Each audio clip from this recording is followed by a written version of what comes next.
5 boomer sitcoms that Gen Xers grew up watching. Next on Retro Serial.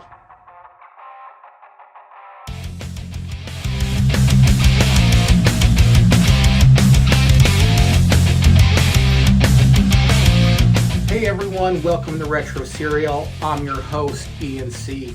I'm glad you could be joining us for today's program. On today's program, we're going to be talking about 5 boomer sitcoms that Gen Xers grew up watching. As you know, this show is about growing up Generation X. However, growing up Generation X wasn't all about what Gen Xers produced.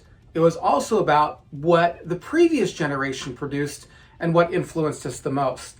So today I'm going to be talking about 5 of those sitcoms that were produced by our previous generation, the boomer generation, but that we grew up watching and enjoyed probably just as much as they did.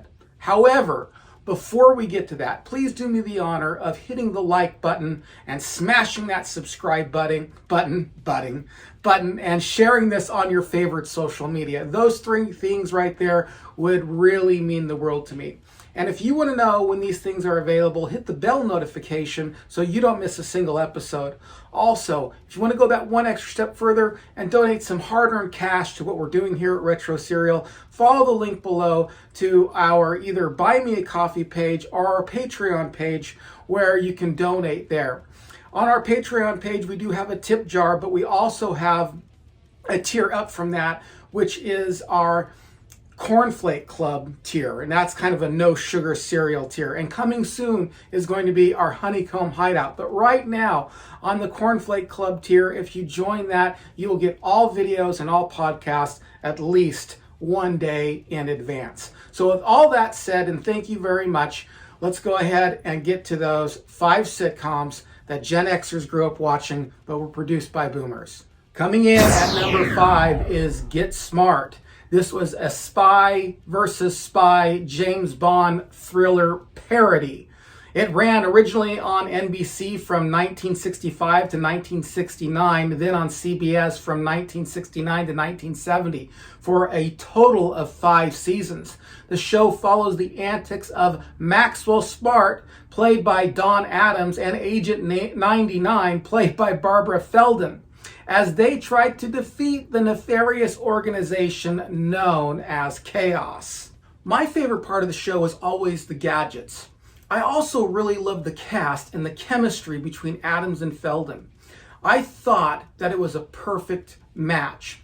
I even thought that the trope of the bumbling lead who manages with the help of his friends to save the day was really never overplayed and was always very funny.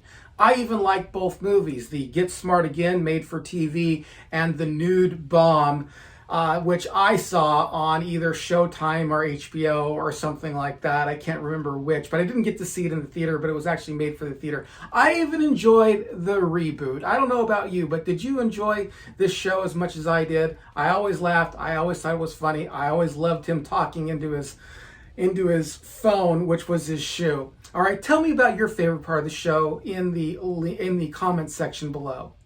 Coming in at number 4 is I Dream of Jeannie. I Dream of Jeannie was a typical fish out of water premise where Jeannie, played by Barbara Eden, attempts to understand and live among regular humans. In addition, Tony Nelson, her master, played by Larry Hagman, along with Jeannie, tried to hide her true identity as a genie from the rest of the public, particularly from Nelson's boss and co-workers at NASA. I Dream of Jeannie ran from 1965 to 1975 on NBC for a total of 5 seasons. Now, I have to say that I loved I Dream of Jeannie. I thought it was a hilarious show, but if you're going to ask me what my favorite part of the show is Barbara Eden in that outfit. Sorry, I just got to be honest. She was amazing looking, particularly in that I Dream of Jeannie outfit. What was your favorite part of the show? Leave it in the comments section below. Coming in at number 3 is the Andy Griffith Show. I bet you knew that this show would be on a list like this, for sure. Yes, this funny but wholesome sitcom follows widower and father and Sheriff Andy Taylor, played by Andy Griffith, as he attempts to keep order in the small fictional town of Mayberry, located in Northern California, as he attempts to raise his son as well. He does not have to face his plight alone, however. He has his cousin, Deputy Barney Fife, played by Don Knotts, to help him at work, and Aunt Bee Taylor, played by Frances Beaver, to help him at home to raise his son, Opie, played by Ron Howard. The Andy Griffith Show ran on CBS from 1960 to 1968 for a total of 8 seasons.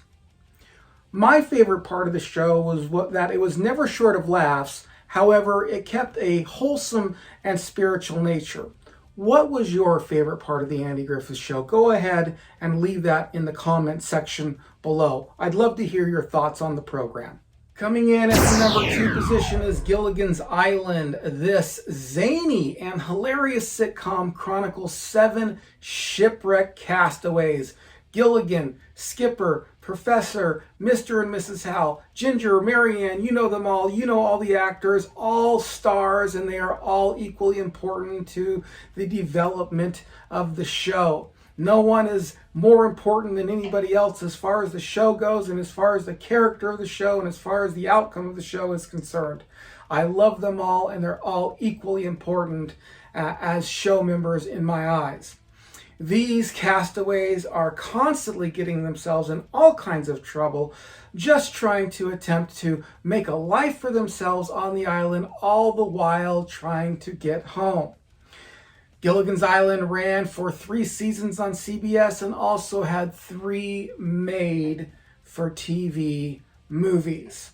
What was your favorite episode? What was your favorite thing about Gilligan's Island? I know my favorite episode about Gilligan's Island was when they were going to get home and they found gold on the island, but if they took the gold with them, the ship would be too heavy and they would sink. So they all agreed that they wouldn't take gold with them, but what each of them did, just out of the greed of their heart and kind of thinking they would be the exception of the rule, they all put gold in their suitcases, and lo and behold, their ship sank and they were stuck on the island once again, all while admitting to each other, yes, I had gold in my suitcase. What was your favorite episode? What was your favorite thing about the show? Leave it in the comment section below. I'd love to hear it. Coming in at number 1 is I Love Lucy. I Love Lucy stars Lucille Ball as Lucy Ricardo, Desi Arnaz as Ricky Ricardo, and Vivian Vance and William Frawley as Fred and Ethel Mertz. I Love Lucy is a classic miscommunication, misunderstanding program producing lots and lots of laughs. I Love Lucy mostly follows the schemes of Lucy and Ethel as Lucy desperately attempts to be part of Ricky's nightclub show. Ricky, who owns the nightclub, is constantly telling Lucy that she really has no place in showbiz.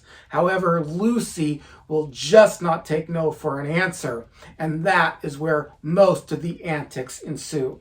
I Love Lucy ran for 6 seasons on CBS from 1957 to 1951. I really don't even know where to start with how much I can tell you about how impactful this show was to me, personally speaking.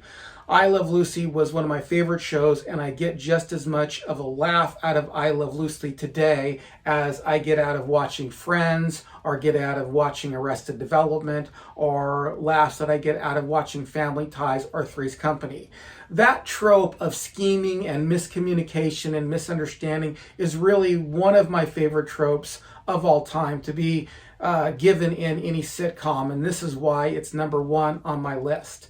What's your number 1 on your list? What would your top 5 be? Is there any that I missed that you would have included in a top 5 of boomer shows that Gen Xers loved? Let me know in the comments section below. And thank you so much for tuning into this episode. Please don't forget to give this a thumbs up, hit the smash the like button, hit the share button, hit the subscribe button, all that other stuff. And if you want to support us, you can go visit our Patreon page where you can leave some money in the tip jar, or you can join the the Breakfast Cereal Club, where you get early releases on all these. And then please forgive me, I forgot to mention a couple things, but please forgive me if I mispronounced any of the names here.